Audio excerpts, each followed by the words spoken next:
The United States and China are fighting for influence in Latin America.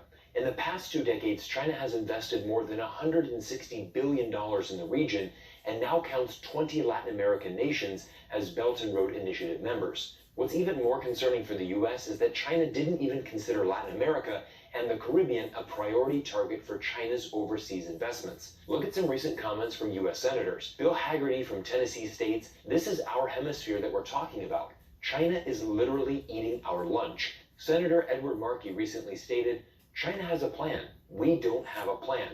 Can the U.S. contain China and become the dominant player in the United States' own backyard?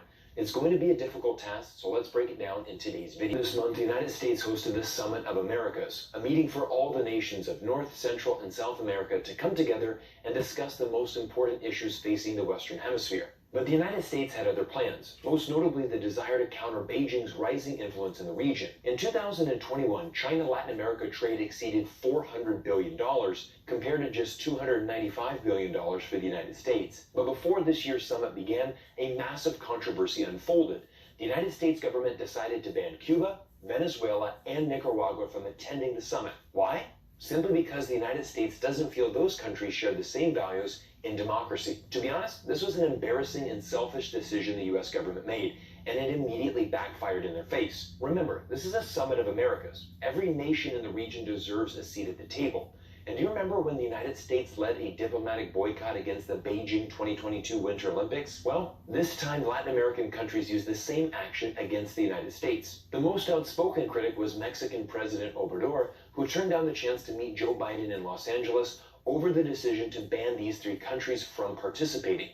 Leaders from Honduras, Bolivia, El Salvador, and St. Vincent and the Grenadines all followed Mexico's lead. Instead of hosting a summit whose stated goal was to build a sustainable and resilient and equitable future, the only thing that this summit will be remembered for is the countries who weren't allowed to come, and also those countries who sent a clear message to the United States that they don't agree with playing political games at important world summits. I watched a lot of the speeches from that summit, and my favorite came from the Prime Minister of Barbados, who looked directly at Secretary of State Anthony Blinken. It's wrong that Cuba and Venezuela, Nicaragua are not here because, as you heard from Bahamas, that we need to speak with those with whom we disagree.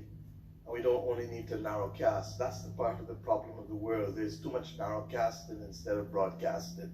There's too much talking at instead of talking with. Let me highlight that last sentence once again. There's too much talking at instead of talking with. In my opinion, this is one of the most common errors the U.S. government makes in foreign diplomacy. We always want the world to do things our way. We selfishly think that whatever is good for America must be good for the world. But every country deserves the right to choose their own form of government, and every country should have the freedom to choose with whom they do business with. In an earlier video entitled "The Real Reason America is Scared of China Global Expansion," I highlighted many Latin American countries are willing to trade with China as opposed to the United States because the U.S. reputation in Latin America is one of overthrowing elected leaders, installing coup governments, and building U.S. military bases on foreign soil. On the other hand, this article from the South China Morning Post shares China's vision. China is seemingly everywhere, investing in strategic technologies, embedding itself in 5G networks and other infrastructure, building military alliances, working political relationships, and joining projects early to gain influence. Here is an amazing statistic. Of the 31 countries in this region, 25 of them have partnered with China to build much-needed infrastructure projects for economic development. The Summit of Americas was supposed to be the United States' chance to show their commitment to the Latin American region. But unfortunately for the U.S., the summit was poorly organized and lacked any real tangible benefits for the nations who attended. Richard Haas, president of the Council on Foreign Relations, stated, "The Summit of Americas looked to be a debacle, a diplomatic own goal. The U.S. has no trade proposal, no immigration policy, and no infrastructure package. Instead, the focus is on who will and will not be there. Unclear as why we even pressed for this to happen." Nicholas Cole, professor of public diplomacy at the University of Southern California, stated, "It's freaking amateur hour. It doesn't seem like they, the United States, prepared with image in mind. Chinese summits are a very different animal." In this article from the South China Morning Post, the authors highlight the difference between U.S. and Chinese summits. The U.S. hosts their summits with the goal of making sure that every country who attends respects and embraces America's version of democracy. This is an unrealistic goal, as it's impossible for every country to embrace the American style of governance. In contrast, China comes to the table handing out infrastructure projects that Southeast Asia, Central Asia, Eastern Europe, and Latin America all desperately need to advance their economies. Another problem for the US government is the lack of money they have to offer at these summits. The US government always prioritizes projects that back the military-industrial complex.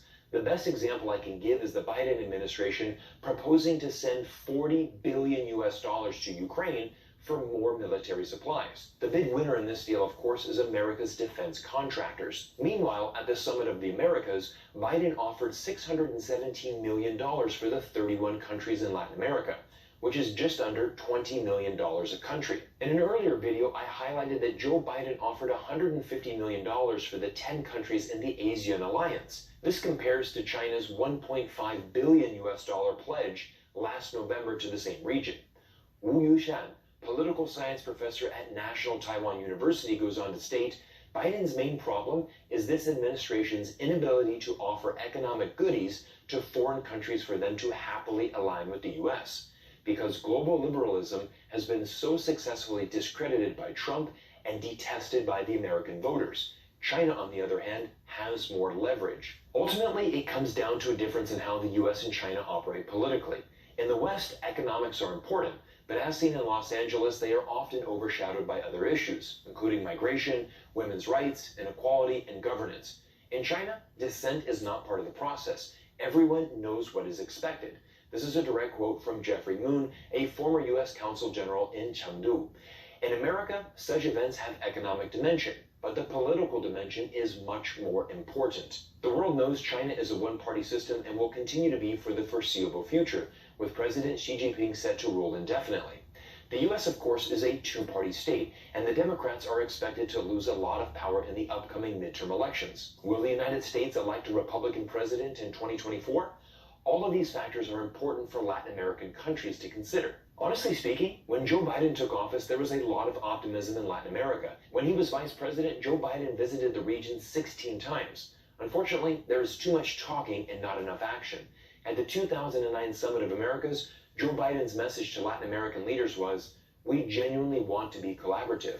We genuinely want to engage." But notice how he discusses these things. Everything is, we want to do this, not we are going to do this. And Eric Farnsworth, a former State Department official, recently shared that Latin American region is crying out for economic relief following the pandemic and getting little help from the United States. Meanwhile, China is sitting and waiting with an open checkbook.